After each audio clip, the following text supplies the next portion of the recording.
پاکستان ہمارا ہے، یہ پاکستان ہمارا ہے۔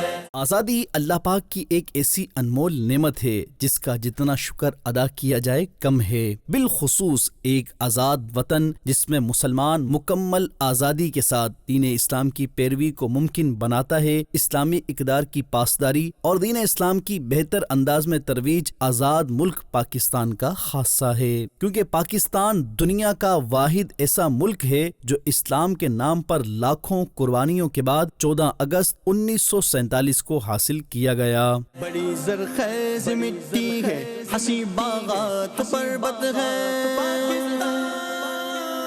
پاکستان یہاں کے ساگروں میں دا، یہ پاکستان ہمارا ہے، میرا پیارا ہے یہ پاکستان زندہ۔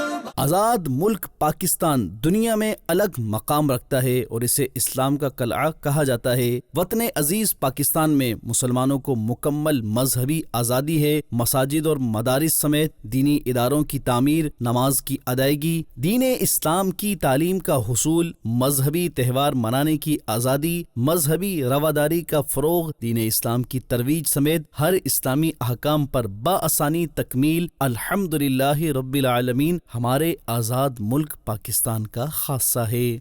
میرے داتا کا پاکستان، میرے غازی کا پاکستان، میرے مرشد کا پاکستان، میرے عطار کا پاکستان۔ شہریوں کا کہنا تھا کہ ہمیں اس آزادی کی نعمت کا شکر کرتے ہوئے اسلامی طرز زندگی اپنانا چاہیے تاکہ آزاد وطن کے حصول کا حق ادا ہو سکے۔ تو ہمیں تو بہت شکر ادا کرنا چاہیے اللہ تعالیٰ کا کہ ہمیں پاکستان الگ ملک ملا ہے، تو ہم اس پہ جوش و خروش سے منانی چاہیے۔ اپنے بچوں کو سب کو بتانا چاہیے کہ بھائی ہمارا ملک کس طرح آزاد ہوا ہے اور کس طرح ہم نے ہمارے بزرگوں نے حاصل کیا ہے، اور اس کو اچھے سے اچھا منانا چاہیے۔ کمپلین کے بجائے جو چیزیں ہیں، جو اللہ تعالیٰ کی نعمتیں ہیں، ان کا شکر ادا کرنا چاہیے، ٹھیک ہے نا۔ ہم سب کو تکلیف دے دیں، سب کو شکایت بول دیں یہ برا ہے وہ برا ہے، اس سے کچھ ہمارا پرابلم سالو نہیں ہوگی۔ بعض ناقدرے شاید آزادی کی قدر و قیمت سے نا آشنا ہیں، جنہیں یہ کہتے سنا جاتا ہے کہ آخر اس ملک نے انہیں کیا دیا ہے۔ اگر اسی منفی سوچ والے افراد یہ سوچ لیں کہ آخر انہوں نے پاکستان کو کیا دیا ہے، تو ممکن ہے کہ ان کا شکوہ